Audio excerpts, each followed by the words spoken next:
Всем привет! Вильнюс — это небольшая столица компактной страны Литвы. Если сравнивать его со столицами соседних стран, то он постоянно остается как будто бы в тени. Как минимум в плане туризма. Смотрите, слева Варшава, справа Рига. И туда каждый год в нормальные времена прилетает около 3 миллионов туристов. На севере Стокгольм, там совсем недостижимые цифры, около 5 миллионов человек. А вот в Вильнюс каждый год прилетает примерно 1 миллион туристов. И получается, что в одном и том же регионе люди чаще выбирают другие города для путешествий. И я считаю, что это дико несправедливо. Как минимум, в Вильнюсе есть самый большой старый город во всей Восточной Европе, и он, естественно, входит в список всемирного наследия ЮНЕСКО. В этом видео хочу показать тот Вильнюс, в который стоит приезжать. Не будем сильно затягивать начало. Это канал Travel Hub. Меня зовут Дима Михненко. Погнали!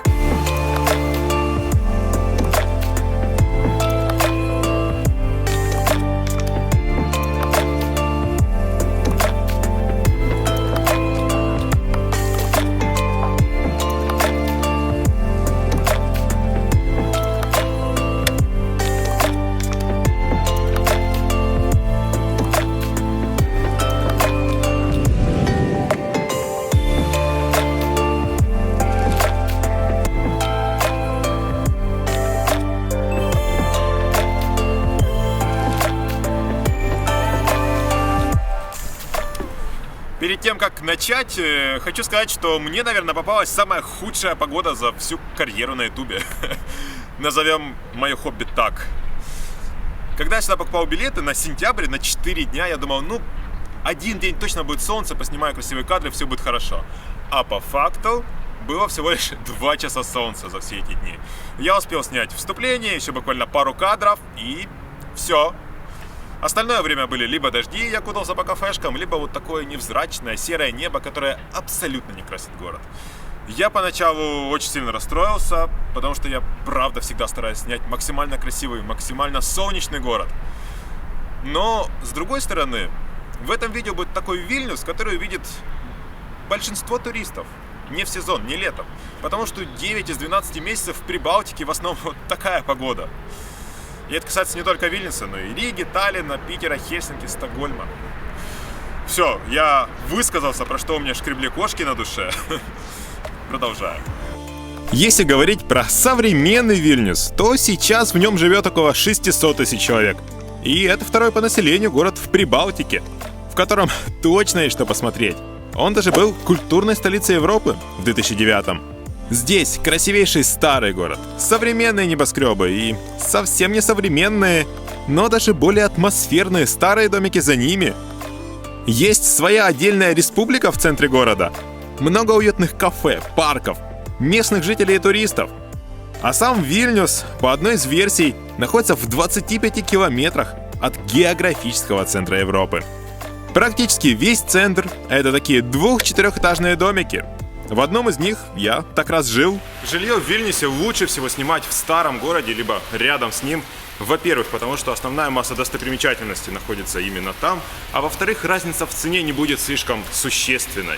И, кстати, в описании я оставлю ссылки на сервисы, где я бронирую авиабилеты, отели и иногда арендую машины. И как вам это вильнюсское доброе утро, дождливое? Как мне снимать город, а? Сам Вильнюс достаточно молодой город, как для столицы. Он был основан в 14 веке. Поэтому все основные достопримечательности старого города построены в основном в 15 веке или позже.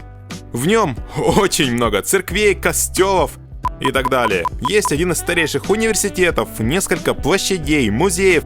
И что там еще входит в стандартный набор старого европейского города? Но, в отличие от соседей слева и справа, главная площадь здесь не похожа на площадь рынок, то есть место в самом центре города, плотно окруженное домами. Главная площадь в Вильнюсе называется Кафедральная, и она больше похожа на обычные главные площади в наших городах. То есть она просторная, рядом есть несколько парков, есть дворец великих князей литовских, выглядит он очень красиво. Кстати, этот дворец разрушили еще в конце 18 века и восстановили уже при современной Литве в начале 2000-х. Есть кафедральный костел святого Станислава и святого Владислава. Именно на его территории проводили коронации литовских правителей. Ну и эта колокольня. Это то, что попало прямо в сердце. Рядом с ней есть плитка с надписью «Стебуквас», что в переводе значит «чудо». Считается, что для того, чтобы желание сбылось, нужно повернуться или попрыгать на этой плитке 3 раза вокруг себя. В общем, жду, пока исполнится. Кроме этих зданий, на Кафедральной площади стоит еще памятник Гедимину. А если присмотреться, то за ним есть кусочек кирпичной башни, которая тоже почему-то называется Гедиминиса, и находится она в замке Гедимина. А если пойти в другую сторону, то там начинается главная улица Вильнюса, которая называется проспект Гедимина. В общем, по местным топонимам, я думаю, ясно, что это был достаточно важный и уважаемый человек для Литвы. Если говорить кратко, то это был великий литовский князь, который, во-первых, основал город Вильнюс, а во-вторых, присоединил достаточно большое количество земель к территории Литвы. Бронза для этого памятника была конфискована таможенниками на границе. Мраморный постамент – это подарок правительства Украины, а сама форма была отлита в Беларуси. Вот такой памятник литовскому князю Гедимину. И я думаю, что пора перебираться к горе Гедимина, которая находится рядом с Кафедральной площадью. Раньше на ней был целый замок. Да, я понимаю, что в это сложно поверить, но это правда. В нем практически никто не жил, но можно было укрыться в случае нападения. Итак, самый главный символ этого города и по совместительству единственное, что уцелело от целого замка – башня Гедиминиса. Во-первых, мне понравилась эта башня, потому что на ней развивается литовский флаг. Выглядит очень красиво. Во-вторых, сложная история этой башни Гедимина достойна уважения. Ее построили в 15 веке, как фортификационное сооружение. В 17 веке она уже была не нужна, и здесь сделали тюрьму для шляхтичей. В 19 веке замок вообще снесли, но оставили эту башню и построили на ней сверху маяк оптического телеграфа из Питера в Варшаву. Потом это была пожарная часть, и в конце концов в 2011 году с горы вырубили все деревья. И эта башня вместе с горой начала оползать. В общем, как она дожила до этого момента, это просто стебуквас. Что делать с тем, что гора вместе с башней оползает, пока что не придумали. Так что наши потомки, может быть, и не увидят эту башню такой высокой. На башню замка Гедиминиса можно пойти пешком или поехать на фуникулере. Естественно, мы идем пешком. Всего подъем занял минут 5-10 максимум. Я не знаю, насколько часто жители Вильнюса поднимаются на нее, но думаю, что 80-90% всех туристов можно встретить на этой горе. Это было легко, я думал, будет сложнее. Так что можете сэкономить 1 евро в Вильнюсе и подняться пешком. Это полезно для здоровья. Хорошая панорама открывается, мне нравится. Единственный минус – видно либо старый город, либо новый город. Я снимал вступление вот там, на башне Крестова, оттуда видно все. Но если можно было бы посетить только одно место в Вильнюсе, то я бы, наверное, пришел сюда. Очень красиво. Чтобы прийти на ту самую смотровую с 3 крестами, нужно будет уже потратить минут 20. Подняться по большому количеству ступенек, пройти через стройку, и в итоге получите такой вид. Я думаю, что оно того стоит. Особенно в те моменты, когда над Вильнюсом летают воздушные шары. В теплое время года над городом практически каждый день запускают воздушные шары. Это, конечно же, не Каппадокия, но сочетание старый европейский город, а не скалы, и воздушные шары, такого в Каппадокии не получишь. Мне не довелось увидеть много шаров, но даже 1-2 воздушных шара, которые летали над городом, это выглядело круто. А еще лучше было, когда ты просто идешь по старому городу, случайно поднимаешь голову, а там летит воздушный шар. А еще в Вильнюсе есть не только старый город, но и новый. И если честно, я такие места люблю. Да, как бы это неожиданно не звучало, но в Вильнюсе есть небоскребы. В самой стране живет чуть меньше 3 миллионов человек. Зачем здесь строить такие высокие здания? Они здесь появляются не просто так. По версии Financial Times, Вильнюс вошел в 20-ку самых перспективных городов Европы и обогнал Милан, Таллин, Прагу или Копенгаген. В 2016 году Литва ввела стартап-визы для технологичных компаний на ранних этапах развития и имеющих большой потенциал для масштабирования. Им дают денежные гранты, помогают получить инвестиции и так далее. Именно для таких компаний в Вильнюсе и строят новый бизнес-центр города. Из него хотят сделать такой себе бизнес-хаб Прибалтики. Что из этого получится, не знаю. Посмотрим. Мне понравилось, что этот район с одной стороны рядом с историческим центром, можно дойти пешком за 20 минут, а с другой стороны отделен речкой Нянис. Набережную тоже сделали очень красивой, и вот вам список того, что можно делать на ней в хмурый, холодный прибалтийский осенний день. На набережной можно посидеть на такой лавочке или на такой, если нужно больше уверенности под ногами, поотжиматься, поиграть в волейбол,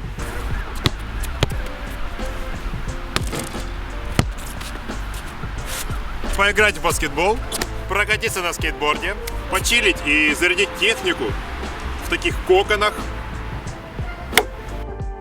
Ну или просто покружиться на травке. Кроме набережной, в новом городе есть неплохие террасы. Возле этого небоскреба, например, находится моя любимая. С нее видны красивые закаты. Конечно же, когда они есть. Что будет, если я скажу: Вильнюс — это город контрастов? Очередной блогерский или журналистский штамп, скажет мне кто-то. А что, если я покажу вот это? Да, новый город красив, но вот за ним остался очень старый Вильнюс с деревянными домиками. И знаете что? Мне понравилось это место. Большинство домов красивые, очень даже ухоженные. Они как будто символ того, что уже практически безвозвратно ушло, перед символом того, что ждет наши крупные города. И пока я отхожу от этого контраста, хочу похвалить Вильнюс и в целом европейские города за их политику общественного транспорта и общественных дорог. Что здесь раньше было? По-любому двусторонняя дорога. Что сделали в Вильнюсе? Сделали одностороннюю дорогу, а на второй полосе дорожку для велосипедов и электросамокатов, которых очень много в Вильнюсе. Молодцы. Что бы сделали у нас? Третью полосу здесь бы. А там тротуар. Хотите там. И потом я уже не удивляюсь, что литовцы очень даже любят жирную пищу, но я практически не встречаю здесь толстых людей, потому что на велосипедах люди ездят на работу. Молодцы. А этот контраст, конечно, он надолго западает в душу. Если говорить про общественный транспорт, то в Вильнюсе есть автобусы, троллейбусы и один фуникулер. Больше всего мне понравилось, что внутри всегда работает бесплатный Wi-Fi, и даже если нет интернета, но он срочно нужен, можно просто подойти к автобусу на остановке. А чтобы проехать в общественном транспорте, нужно вначале купить билет, и этого сейчас нельзя сделать у водителя, и в автобусах нет кондукторов, поэтому есть только два варианта. Первый — это купить билет через приложение, но в таком случае нужно оформлять либо роуминг, либо покупать местную симку. Плюс я пытался подвязать две своих разных карточки, и они почему-то не подвязались в это приложение. Не знаю почему, я уже решил не разбираться. Либо второй вариант, который я настоятельно рекомендую, это оформить такую карточку. Она стоит всего лишь 1,5 евро, и после этого один проезд в общественном транспорте 30-минутный будет стоить 65 евроцентов, что достаточно демократично по европейским меркам. И с учетом размера Вильнюса вам хватит этого времени, чтобы доехать в любую точку города, практически. Такую карточку можно оформить в ларьках Нарвесен, которые раскиданы по всему городу, в том числе такой магазинчик есть в аэропорту. Но не пополняйте эту карту на большую сумму, так как все основные достопримечательности находятся в центре или рядом с ним. И сейчас я так раз хочу рассказать про один из самых популярных у туристов районов, который находится рядом со старым городом. Ужопис, или, как иногда говорят, Республика Ужопис. Если кратко рассказать про это место, то раньше Ужопис был в упадке, как понятно из названия, но в 90-х здесь начали селиться творческие люди, потому что была дешевая аренда. делать свои мастерские, и в итоге сейчас это концентрат творческих людей в одном месте. Что-то среднее между датской Христианией и парижским Монмартом. Здесь есть свой президент, флаг, мини-армия. И здесь даже есть своя конституция, которая висит на одной из улиц. На 41 языке, я посчитал, в том числе белорусском, русском и украинском. Обязательно прочитайте все эти заповеди, уверен, что каждому что-то попадет прямо в сердце. Лично у меня это, каждый человек имеет право на горячую воду. Было бы классно. В живописи можно еще покрутить такие штуки возле речки, посидеть на стуле прямо в речке. Можно покататься на качели над речкой или побродить по кварталам, поискать разные граффити или картины. Ну и больше всего этот район раскрывается в деталях, когда уже гуляешь по нему не первый час. Я думаю, что Ужупис — это интересный и аутентичный район, в который обязательно нужно заглянуть. Это место сильно выделяется на фоне других старинных районов Вильнюса.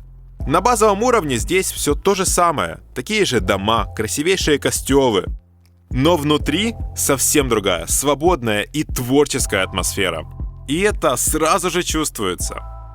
За Ужуписом начинается район Паупис, и здесь уже такая современная европейская низковысотная архитектура, в общем, то, что я люблю. Если вы разделяете мои интересы, то обязательно приходите сюда. Получите настоящее эстетическое удовольствие. В этот район меня привела Марина, у нее тоже есть свой YouTube-канал, и сейчас она расскажет про этот район. Погуляем по новой архитектуре Вильнюса. Да, это такой новый райончик, называется он Паупис. Его построили, не знаю, буквально пару лет назад. И здесь есть, например, как это называется? Рынок. Он очень классный, прям новый. Такого вы еще не видели точно. В общем, как всегда, женщина идет на рынок, на базар, а я вам хочу показать новые дома Вильнюса. Погнали. Там кафешки. Базар, кафешки. Спа есть? Нет. Не понимаю, почему она туда хочет идти. Марина – коренная жительница Вильнюса, и я в очередной раз убедился, что читать сайты про город или смотреть видео на YouTube – это, конечно, хорошо, но еще лучше, когда местный житель показывает свой город. Как оказалось, в Пауписе есть современный крытый фудкорт, пока что один из лучших, который я видел. Я бы сказал, что это похоже на рынок еды в Киеве и в Одессе. Вот очень похоже, только здесь сделан упор на такую зелень. Но, правда, я про такое место ни в одном путеводителе не читал, потому что их пишут копирайтеры, которые никогда не были в Вильнюсе. Практически все. Как это место назвать, если, не знаю, это не рынок. Это на литовском переводится как рынок. Коворкинг еды. Коворкинг еды. Место крутое, и, во-первых, в Вильнюсе 9 месяцев очень пасмурно и достаточно холодно. Если вы приезжаете именно в такие периоды в Вильнюс, то я думаю, что сюда стоит зайти. А если летом, то... Куда угодно. Да, лучше погулять побольше по городу. По старому городу лучше посидеть в кафешке какой-нибудь с видом на Вильнюс. Вообще супер. На фудкорте мы так и не покушали, но зато я смог порасспрашивать Марину про Вильнюс, Литву и Прибалтику. Ссылку на ее YouTube-канал я оставлю в описании. Там есть хорошее видео про Вильнюс и путешествия в другие страны. Если сравнивать Вильнюс, с Ригой и Таллином, вот что тебе больше нравится в Вильнюсе, чем там в тех городах, например? Вильнюс мой родной город. Мне очень нравится, как и выглядит он. У нас есть и старый город, и центр, и спальные районы, которые тоже отличаются от центра самого. В Риге я была, в Таллине тоже была. Рига тоже красивейший город, совсем даже другой, я бы сказала, чем Вильнюс. Конечно, они похожи, и Таллин тоже похож, вся Прибалтика чем-то схожа, но в Таллине тоже есть определенный свой старый город и новый центр, который тоже совсем отличается. И в Риге, допустим, есть море рядом, в Вильнюсе нет, в Таллине тоже где-то там недалеко море, но в Таллине холоднее намного. В Вильнюсе теплее всего, и в Вильнюсе относительно нормально относятся к русским. Вот. В отличие от Латвии и Эстонии, ты в Латвии Я знаю, что в Латвии больше русских, но к ним хуже относятся. То есть, допустим, в Латвии у русских нету гражданства. Ну да, я слышал про эту историю, да. У литовцев как бы есть, у меня литовское гражданство. А если бы я была, допустим, в Латвии родилась, то у меня бы не было гражданства. Я вообще не понимаю тоже, как это не признали до сих пор. Мне мои знакомые говорили, что там... все, кто хотели, они уже давно получили латвийское гражданство, а так как у них нет гражданства, они могут без виз ездить и в Россию, и в Европу, поэтому многие вообще не хотят получать это гражданство. Я такое слышал историю. Я когда сталкивалась, например, на экскурсиях ездили, такие туристические экскурсии организовывали, где есть и литовцы, и латыши, не латвийцы, а латыши, то общались вот с людьми из Латвии, и когда доходил вопрос до того, что нужен был паспорт, у них не было гражданства, паспорта, у них там вид на жительство, и они рассказывали, что им как-то вот заморочено именно ездить. Они могут без виз ездить, но их намного больше документов для этого надо, и что-то такое. У тебя много друзей уехало? Я знаю, что у меня есть друг в Ирландии, и там, он говорит, просто огромное количество людей из Литвы, из Польши. Да. Вообще, у тебя много друзей уехало из Литвы? Очень много из Литвы уезжают в Англию, в Ирландию. Англию сейчас подзакрыли, кто успел, уехал, чисто очень много моих параллельных классов, все уезжают в Англию. Но как-то некоторые приезжают обратно. И почему я тоже приехала обратно из Польши, это потому что сложно жить за границей, даже не столько менталитетом, сколько и едой, и понятием вообще людей. Менталитетом считаю тоже. Я понял, да. Например, сложно с едой, лично мне. Картошки жареной нету. Картошка есть, нету всего остального, там, докторской колбасы нету, я не знаю, таких продуктов, которые ты привык кушать. И вообще, литовская кухня, это очень вкусно для литовца, и без литовской кухни за границей сложновато жить. Очень хочется съесть какой-нибудь кибинайчик, цепелинчик. Холодный борщ сделать, мы когда с подругой жили, мы делали холодный борщ. Я когда прочитал, что в Литве делают национальное блюдо, это холодный борщ. Я такой... Это нет. очень вкусно, ребята, приезжайте в Литву. Мне кажется, не и стоит обязательно пробовать. попробуйте холодный борщ. Ты не пробовал? Попробуй. Слушай, мне сейчас по +5 хочется только кофе и чай. Холодный борщ лучше, конечно, летом, но очень вкусно. В холодную погоду можно цепелины кушать. Вообще, я читал историю, что эти цепелины, по одной из легенд, они похожи на дирижабли. Да, они сделаны в честь дирижабля. И они видом. Понимаете, литовская кухня — это когда ты делаешь блюдо в виде дирижаблей. Цепелины изобрел чувак, немец, Цепелин. Делал дирижабль, получилось литовское блюдо. Да. И цепелин, он в форме дирижабля, вот. Такая вот история.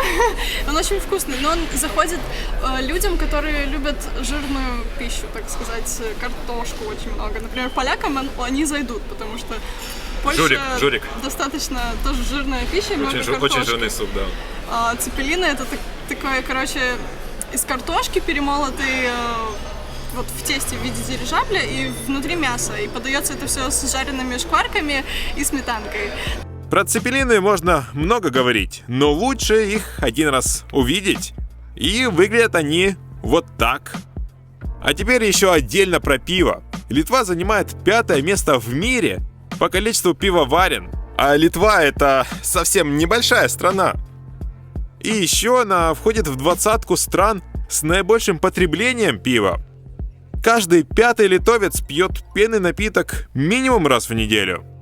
Так что, если на Октоберфест лететь далеко или не получается, то можно заехать и в Вильнюс. Большинство исторических пивоварен находится так раз в старом городе, так что давайте возвращаться туда. Я еще не все показал и рассказал.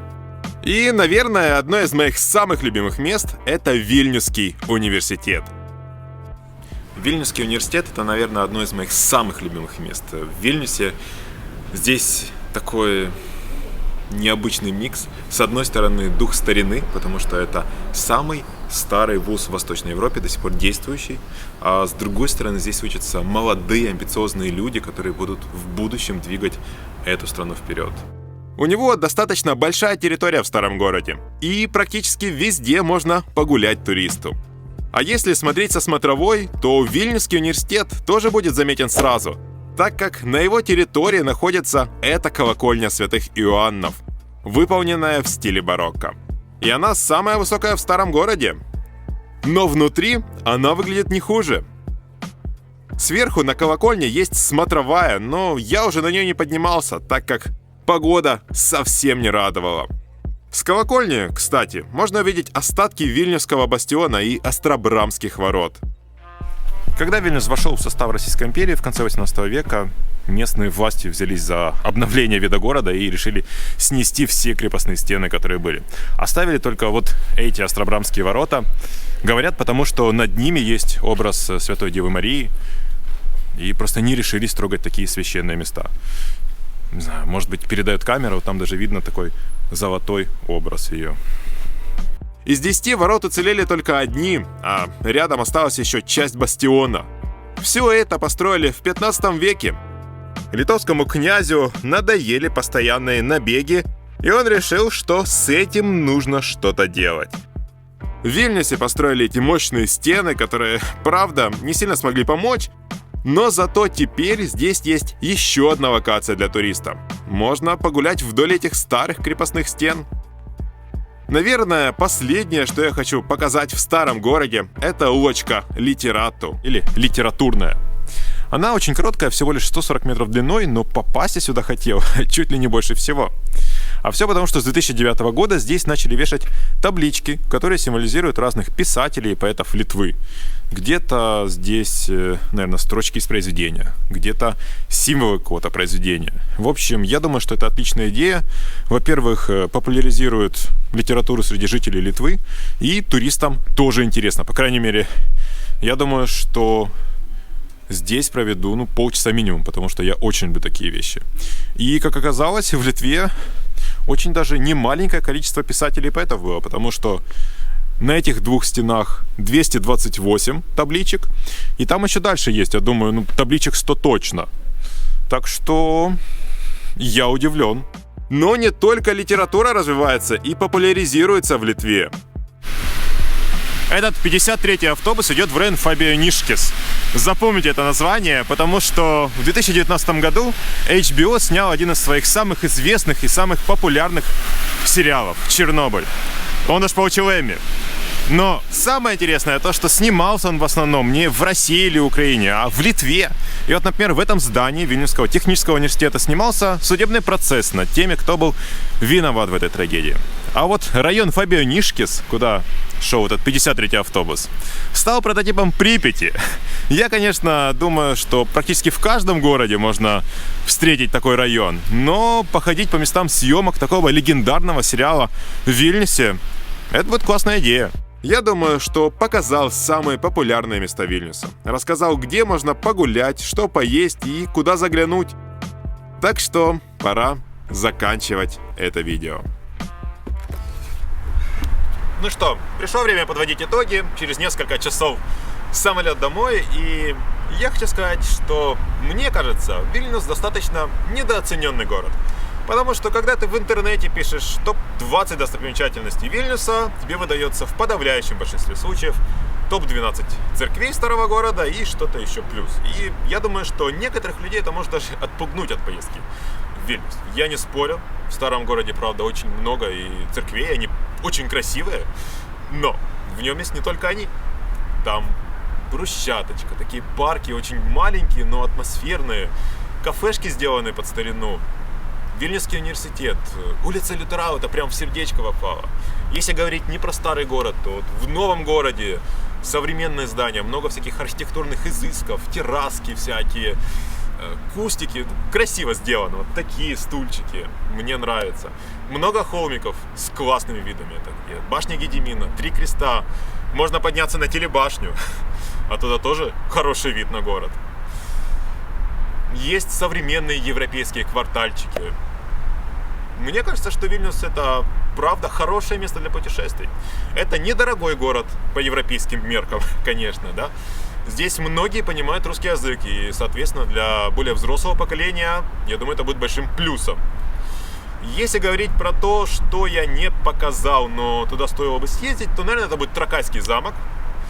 Я там был в прошлую свою поездку в Вильнюс, когда я еще не снимал YouTube. Там классно, мне понравилось. Но туда ехать где-то, может быть, час, я не знаю. Можно это отнести к Вильнюсу или нельзя отнести к Вильнюсу.